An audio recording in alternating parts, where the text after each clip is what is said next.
rah. All right, 97.7 Outlaw Radio FM listeners, you already know what time it is. And right here, right now, we got Detroit's finest producer. We got Michigan's own 313 in the building, man. We got UneekEnterprise right here, right now, live on the line, man. How are you doing this evening? Hey, what's up, man? I'm doing pretty good, man. I appreciate you giving me the props like that. Be holding it down. You know what I'm saying? How everything going with you tonight? Oh man, everything is good, man. I don't know about you guys out there in Michigan, man, but we got a dirty heat wave going on down here in Canada, man. So I just been staying hydrated, just trying to stay cool, and just putting in work with these interviews, man. I've been looking forward to this one for a minute. Man, I appreciate that, man. Right now I'm in California, but yeah, California's kind of hot right now too. So yeah, I think it's kind of like a heat wave going around all over right now. Yep. Man, yeah, man, I'm just holding it down, dog. And I appreciate you showing the respect. I definitely appreciate you with the Look Out for Percy P. You know, that's my big bro right there. I see all the OGs you have on the show. DJ Sale, that's my big bro right there. I didn't get a chance to listen, but I was listening to the record you guys was playing on your station, man. Y'all play some ill stuff, bro. For real. Hey man, I like keeping 100, man. A lot of these FM stations nowadays, bro. I don't want to knock them, but they're doing the whole top 10, whatever's hot today, man. Me personally, man, I'm not up with that whole Tekashi, you know, God bless his soul, but I'm not really into Pop Smoke. I really like the origins of hip hop, man. Like the classics, man. Yeah. More of the creative stuff, man. You know, it's more industry now, but you know, it's a new move of youngsters, man, that's coming up with the creative aspect of hip-hop, and they bringing that back. We just got to kind of be patient, man, and wait. But I'm definitely seeing that happen when I'm in the studio with some of the younger cats, man. There is going to be a new move, you know, so we just got to keep our seatbelts on, man, for sure, though. But I appreciate that. I appreciate that you even put me in that category, so that's a blessing right there. Hey man, in my personal opinion, man, a lot of underground artists nowadays too. They actually have that. They actually are bringing that real hip hop presence, man. They're really a lot of the underground individuals, man. That don't get a lot of light shine on them are really striving to actually keep the hip hop culture alive, man. So, in my personal opinion, real hip hop right now is underground. Yeah, it is. I mean, it definitely is. It's dope that the influence of the Detroit hip hop scene is up in Canada, man. You know, Frank and Dank, them my bros right there. I know Dank is up there, man, and I hear some of the music from some of the cats that's from Canada, and I hear the hip-hop Detroit influence in there. It's like, that's pretty dope, man. It's dope that our sound has traveled different countries and influenced, you know, in a positive way. So that's pretty dope, man. You know, that's what I do it for, too, man. It's like, it's all about inspiring others, man. It's not, like, about competing. It's about, like, showing what you do. When I go in that studio, I put my heart into it, and whatever comes out, and I feel like it's quality, man. We rolling with it, man. You know, so that's my formula right there. It's just like straight from the heart, man. That's it, man. Straight from the heart. And also, man, taking you back to the beginning of your amazing career, man, I was always wondering, man, because with your production sound, man, you were so gifted and talented at what you do, man. You have a very unique sound. I gotta ask, man, what actually made you decide to venture just into the music industry initially? Well, I'm gonna break it down. I'm from a legendary crew from Detroit called 31 Flavors, man. So it's like 31 Flavors is the group that pretty much inspired a lot of the cats from Detroit. It was an element called the hip hop shop. So this is where Proof and Eminem and so many great groups from Detroit, Killer Gang, so many great people from Detroit were meeting at this spot, man, displaying their talent, man. You see what I'm saying? The art form. So this is the same place where Eminem was discovered and discovered D12. So me, I was a part of 31, and so I've been influenced by a lot of the artists from the 31 movement and sound, and that influenced a lot of the sound of Detroit. That influenced Dilla. That also influenced Slum Village sounds, and vice versa. You know, it fed off of each other. Now, I had a point in my life where I moved to the West Coast. So by me coming to the West Coast, I think that influenced my versatility as far as musical sound. You see what I'm saying? Because I learned all my sampling and chopping and all of that stuff in Detroit.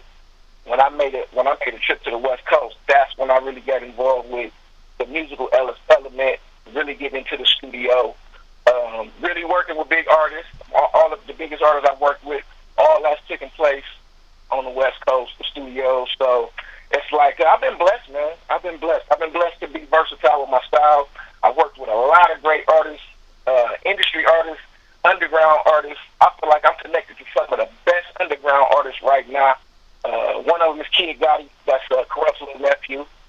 been working with him. My big homie Killer Gans from Detroit. We just dropped a project called Gandemic. I produced 3 tracks on there, so go check that out. Gandemic. Killer Gans is one of the cats that represented for Dilla when Dilla was alive, and Killer Gans was one of Dilla's like right-hand man who had his back man with certain things in Detroit. Went a certain way, because, you know, Detroit's a rough city. So I just feel blessed, man. Capadonna, you know, I've done stuff with Stack Quo, Steve-O from West Coast Mafia. It's like my Rampage. So it's like I'm East Coast, West Coast, hip-hop, and gangster rap. You see what I'm saying? And also as well, man, taking you back to the year 2002, sorry, you actually released my personal favorite record of yours, the 15-track album called The Art of Chemistry, man. I was wondering if you could tell our listeners a bit more about this phenomenal record, and of course, what is actually the story behind this iconic release? Wow, that's dope, man. That was my first official release, and that came out during a time when you still had to grind. You see what I'm saying? So, man, 2002, that was during the time I was on the West Coast in Arizona, and that's where I did that album at. And I was having my first, I really had just had my first son.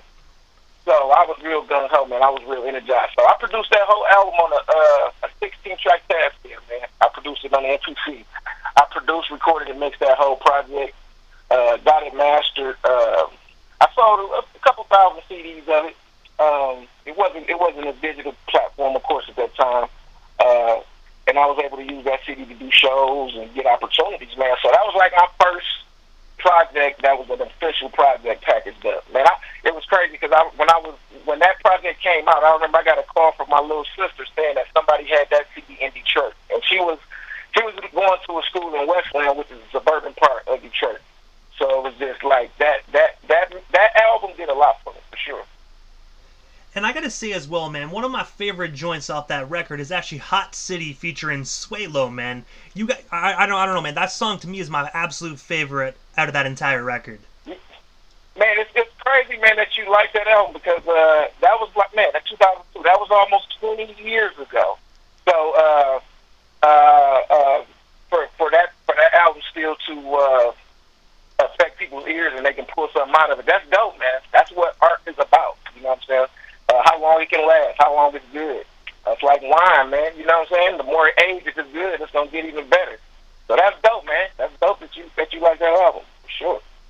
And also as well, man, 1 year later, November 14th of 2003, you actually took the stage at Slum Village in Arizona, where fellow Detroit veteran DJ Len Swan was actually on the ones and twos, man. I was wondering if you can tell us a bit more about that phenomenal show out there in Arizona, and of course, what's the story behind that evening in 2003? Man, that's crazy. You bringing up some stuff that is historic for me, man. So, man, that was like super deep, man, and I don't want to get into too many politics, but it was a time when Batien was doing his own thing, so it was like a real crucial time in his career. And I had talked to some cats in Arizona. They showed me some interest in some groups from Detroit, and I said, man, I know Slum Village. I can make a phone call and get in contact with somebody. You know, if you guys are serious and got some money. They thought I was playing, and I ended up calling my homeboy DJ Prime Minister, and he got me in touch with Batien and Lynn Swan, and we put together a show for Batien in Arizona, in Tempe. Unbelievable show. Batien rocked the crowd. The promoters, you know, they chipped them off real good. I had my homeboy Leif Erickson in the house. You know, he was there. The legendary Lynn Swan, I love that brother right there.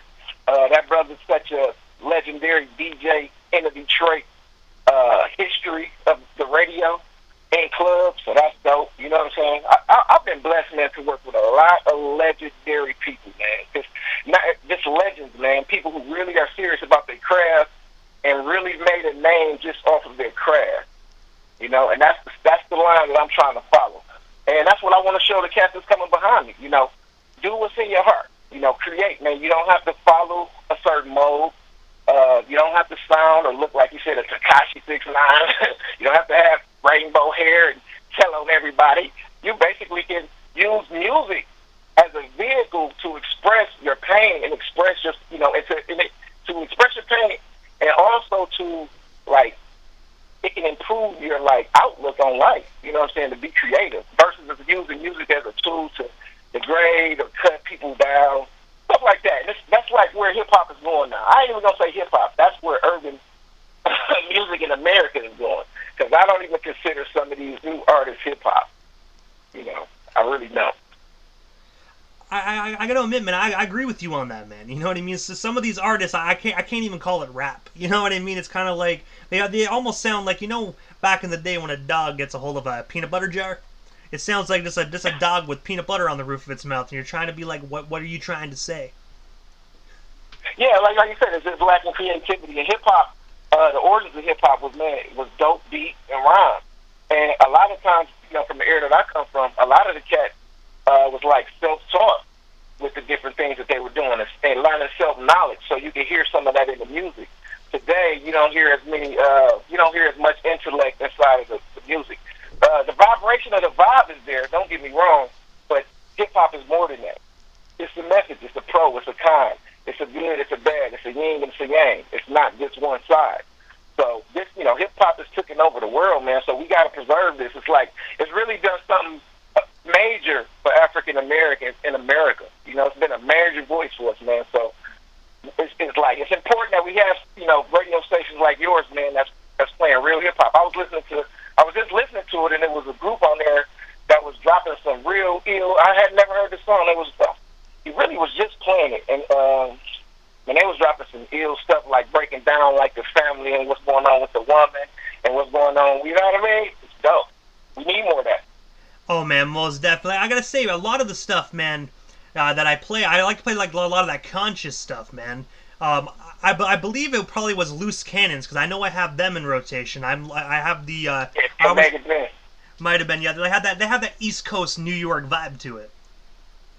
Yeah, it was pretty dope, man. Pretty dope. So I'm definitely gonna be tuning in, man. But yeah, man. I want to give a shout out to anybody that tuned in, man. That's seen your post or my post. Much love, anybody that, you know, that's listening in, man. Much love to Outlaw Radio. You know, much love, man. Just, you know, keeping this hip hop thing going, keeping this music thing going.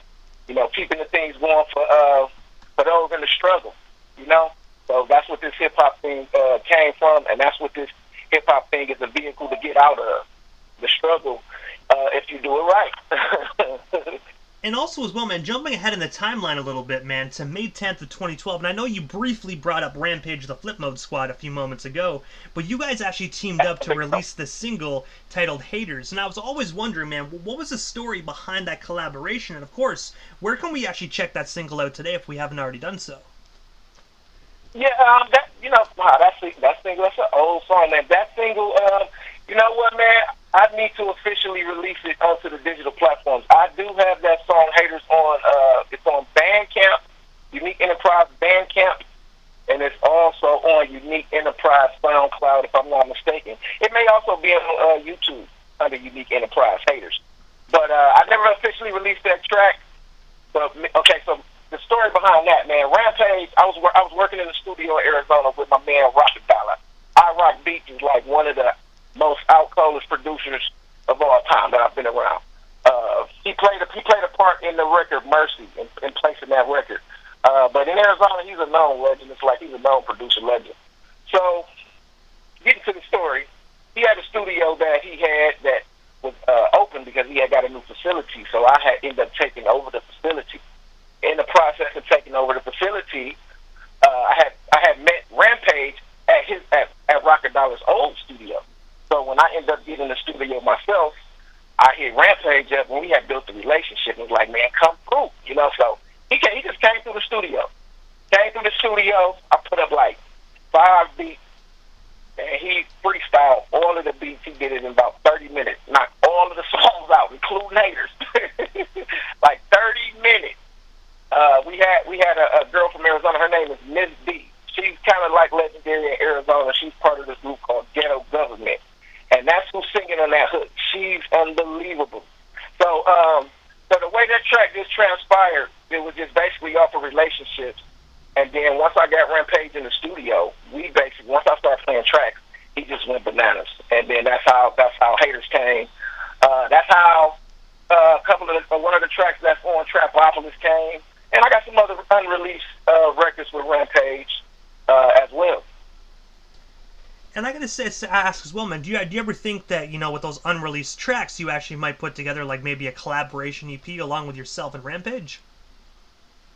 You know what, man? Me and Ramp, we talked about that, man. You know, honestly, he's still in Arizona, so you know, it's funny because I kind of tapped in with him on Instagram recently, and then he actually called me probably a couple weeks ago. So I need to start building back with him on that. I think he's right now Rampage, man. He's doing all kind of stuff. He got a vitamin water going. He got a radio station going. He's got a whole bunch of stuff going. But man, yo, me and him when we see, me and him just have to get in the studio. When we get in the studio, it's over. And speaking of Rampage, Rampage was the person who introduced me to Capadonna, and that's how the Capadonna situation with Pillage 2 came. I know we haven't gotten to that point yet, but that's how important these relationships are. And also as well, man, on February 9th of 2013, you actually re-released your classic album titled Transplants. I was wondering if you could tell us a bit more about that, and of course, what actually made you decide to re-release that in 2013? Yeah, well, Transplants was an album that was done at the same time as the Hater song was done. So during this time that I had the studio that Rocket Dollar had just left out of, I recorded Transplants at that studio. So it was a moment in time. I had recorded Transplants. I recorded the stuff with Ramp. I recorded Pillage 2. This probably was around it was around 2013.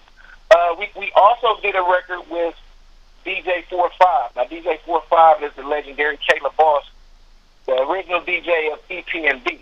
So I did a mixtape entitled Out of This World, and he hosted it. It was on that tip. I don't think it's active right now because I think that tip has made some changes. And I tried to upload it to DistroKid recently, and it was some issues going on. But I definitely have a mixtape that was pretty dope that also came out at that time. So around that time, man, I was in the studio every day making music, similar to the zone that I've been in the last 2 months. I've been in the studio every day. So when I'm in the studio every day, man, that's what happens. You know, those type of records happen, those type of opportunities happen. Those relationships build. And also as well, man, on your Instagram, I actually noticed there's a picture of yourself with Be Real of Cypress Hill over at Be Real TV. I was wondering if you can tell our listeners the story behind that photo and what was it like kicking it with B? Yo, that was cold right there because, you know, from our era, of course, you're a fan of Cypress Hill. You know what I'm saying? So, oh man, what hip-hop fan is it? But, you know, we was raised on that. You know, it's saying in the membrane. So, got to give a shout to my big dog, Frank Nick. You know what I'm saying? Well, me and Frank worked on a project entitled The Streaker. And once we released that project, Be Real invited Frank over. And Frank, since we had did that project, Frank decided to, hey, man, Nick, I need you to come too. You know, we're not going to talk about the project and you not be there. So Frank Nick, man, once again, another cultivated relationship, and putting in work, he made that happen, man. So, man, kicking it with Be Real was dope. He was real. He was smooth. We blew the best trees. I mean, he had in the background, you couldn't see because it's actually on the internet, the actual show. But on his set, he had a chemist there who was creating weed strands. It was crazy. So it was something you couldn't see, but it was something that I was able to see in the background. So it was exciting to meet Be Real. It was exciting to be on the show. I need to post that, man. I need to post that interview. Frank was on that interview, gave mad love, mad respect. That was history, man. That was a historic moment, another historic moment for my career. And also as well, one of your newest projects actually dropped January 10th of 2020, titled Trapopolis. If I got that wrong, my apologies, man. I was wondering, can you tell our listeners a bit more about that brand new record, and of course, where can we actually snag ourselves a copy today? Sure. Trapopolis is my latest project, my latest unique project. My previous projects, the Art of Chemistry, Promise, all those projects were projects with me rapping on. This particular project was a project I didn't want to rap on, so I only rapped on one song.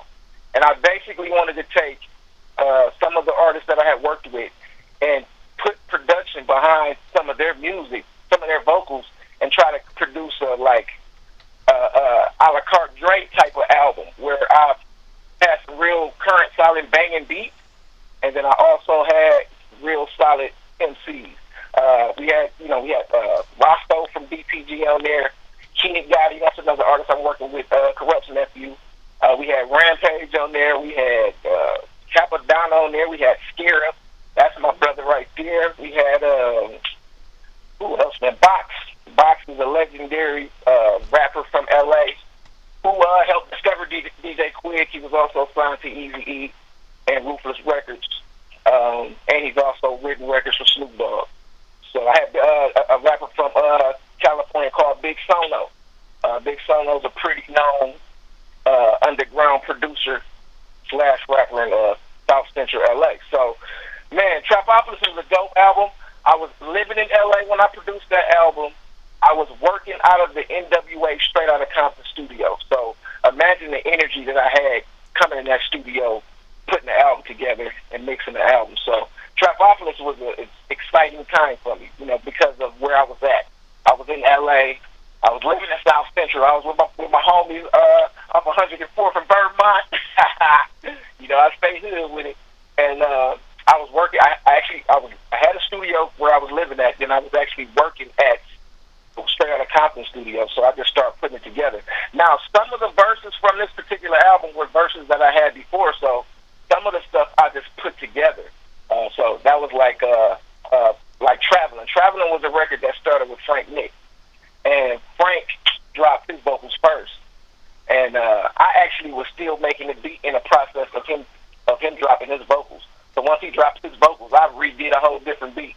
And then I started letting the rest of the artists that featured on that track hear the track. And that's how that came together. But yeah, man, everything is relationships, man. Just building these relationships with different artists when I get the opportunities, man. And once they hear my music, they have respect for what I do. They show love, and it's on. I've had a blessed career when it comes to being able to be myself and maintain my style of music, and to be accepted by musical peers. So I'm just by being myself. So that's been a beautiful thing for me. But I have to ask, man, what is next for yourself, UneekEnterprise, man? Is there anything we happen to miss? Anything else you still want to talk about or promote what we stuff you here live on the Canadian airwaves this evening? Yeah, I got a few tracks. A couple albums that I want to promote definitely. The main one is the Gandemic project. This is a project that's kind of historic for Detroit. Killer Gans was a part of this group called the Cardi Boys. The Cardi Boys was a big deal in Detroit at one time. It still is. But Killer Gans had took a hiatus for a while because of different things he had been through in life. And so I went to Detroit. I want to say we've been working on this for the last couple of years. I was in Detroit visiting, man, and we just started working on it. I had took my setup out there to his crib, and we started banging out beats, man, and it cracked off. So that's my latest project that I've worked on. And then I also have a project with another Detroit artist. His name is Bezzolini. I got a playlist that I got floating. You may be able to look the playlist up on Spotify or or Apple Music under UneekEnterprise or tracks produced by UneekEnterprise. I'm working on tightening some of my music up in my links and getting stuff where people can kind of tap into it and building up my algorithm. But man, I got a lot of stuff, man. I got a new project that I'm going to be working on, a production project, and it's called Emails. So that's the concept of that is I've sent hundreds of beats to different artists and different people throughout the course of my career, if not more.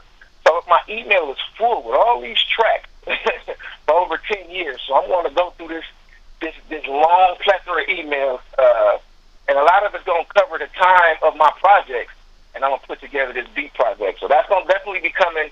If it doesn't come the end of this year, like December, it's going to be coming the top of the year, probably around February or March. And then I got a couple other things that I got in the works, but they're not fully where they need to be.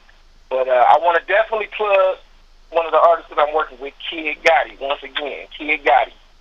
He's Corrupt's little nephew, man, and he's making some major moves in LA and all over the place, man. So he's like, I've been working with him since 2015, and I'm seeing him take some major strides, man. I want to see some real cats, man, some real cats that's putting in work, that's not selling themselves out, you know, and that really want to maintain the art form and the creative art form. And that's the type of artist that I'm getting behind. You know, that's the type of artist that I'm working with. That's basically the type of artist I've only worked with. You know, ones who really have a passion for their craft. But also, Unique, this is the time in an interview right before I wrap things up that I give a chance for the individual that slides into the radio station airwaves, just like a chance to give like shoutouts to whomever they want to give shoutouts to. But most of all, man, your social media handles. That way our listeners can follow you and stay updated on everything UneekEnterprise if they're not already doing so. For sure. UneekEnterprise, UneekEnterprise. Unique Enterprise, one word. So on all social media platforms, I'm pretty much on all of them.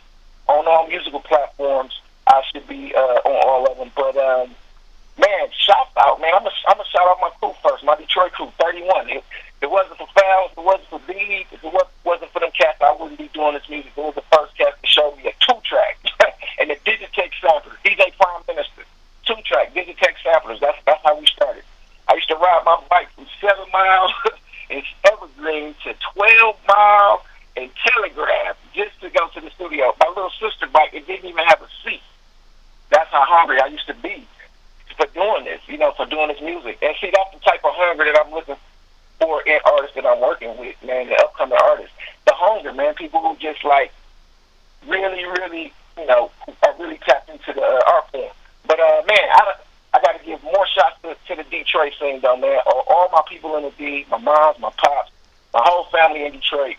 I want to give a shot to my whole LA family, everybody that held me down in LA. Greedy Greg, that's my big homie. All my hood homies, everybody that just showed me love, man. I shouted out Rocket Dollar earlier. I'm gonna throw him another shout out. He's one of my mentors and one of the cats that just showed me so much in the studio. My other big homie, Ahmed, you know, that's another cat that showed me a whole lot of stuff in the studio. Man, that's my kid. my oldest son is studying to be a doctor, a neurosurgeon at U of A, so I definitely got to give him a shout out. My second oldest son, all my kids, man, giving them a shout out. My nephews, all of them down in Atlanta. Man, just my whole family. Everybody who got love for me, man, I got love for you. You know what I'm saying? If you don't got love for me, that's cool too. And I gotta say, first and foremost, man, thank you so much for just giving us a little bit of your time this evening and coming on the Canadian radio station airwaves this evening, man. It definitely was an honor and most definitely a privilege. And I just want to personally thank you as well for actually getting myself and my station actually connected with Percy P, man. I greatly appreciate that. He was a phenomenal individual just to talk with an interview. So thank you for making that possible for us. Man, that's nothing, man. That was that, man. Percy, man, he did so much for me in LA as far as giving me the blueprint of how to maneuver around and how to make moves. It was unbelievable. So, man, I'm just glad that you guys took care of it so swell, man. Because I mean, that's what I want to appreciate you for. The way that you guys handled the business and handled everything and made everything so easy, man. Definitely appreciate you for that, man. That shows a lot of experience and a lot of respect for the game. So I appreciate you for that. Sorry about the mix-up. You know what I'm talking about. Hey, man, it's all good, bro. Trust me, it happens, man. Trust me, it does. Yeah, I appreciate you, man, because I know some of my people listening. So I'm glad. Anybody that listens, my homeboy Skills, I can't forget about Skills. Skills, man, Skills. That's my man. That's one of my people in Arizona. That's one of my brothers. That's one of the cats who I did a studio with in Arizona where we did the Pillage stuff. He's also on Pillage 2. So Pillage 2. That's a project, I recorded that whole project and produced about 8 tracks on that. You know what I'm saying? So check that out. If you want to hear some Unique's work, Capadonna, Pillage 2, The Streaker, Frank Nick, Off Scarab, he has a recent release called Girls, Girls, Girls. I produced a track on that. Man, it's a lot of stuff I got coming. I'm trying to put all this stuff together so people can tap into it. I'm working on it. And I gotta say, man, it definitely sounds like this is definitely your year. So, ladies and gentlemen, either you get his new projects or you most definitely will regret it. But I gotta say, Unique, thank you. My apologies, man. No, I was just gonna say I appreciate you, man. That was it. Hey, man, I appreciate you as well, man. But I gotta say, first and foremost, man, definitely have yourself a wonderful night out there in California, man. And we definitely shall talk soon, man. Thank you so much. Yes, yes. All right, man. One love. One love, brother. Thank you.